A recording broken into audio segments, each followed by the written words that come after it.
wilder, you'll find rows of towering trellises where hops climb toward the late summer sun. So as they grow, which they have done this since the 10th of May, they've reached the top and then they fill out and finish their growth for the season.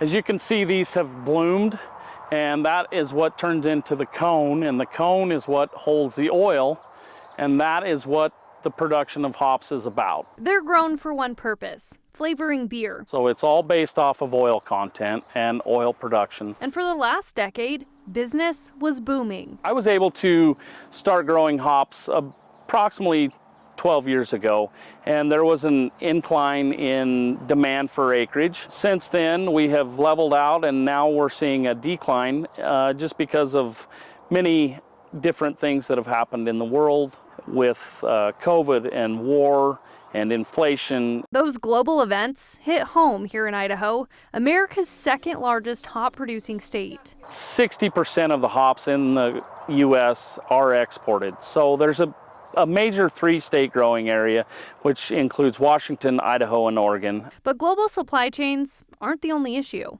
Growers say what people choose to pour in their glass is changing too. And there's also been a drive from the administration to be more health conscious, as the younger generations seem to try and be more health conscious. So I think alcohol is one of the things that we'll see a decline in usage. When beer sales slip, so does the need for those oils, leaving farmers with more crop than the market can handle. We had a good run for 10 years, but now we're in a spot where we have overproduction, and so we're all having to cut back on our acres and hopefully clean the system out of the overages. Part of the shift, growers say, is generational. Today's younger drinkers crave variety and often skip the six-pack altogether. I think that the younger generation isn't quite as brand loyal. They're willing to try new things, and they want to experience different forms of alcohol, which could be seltzers, it could be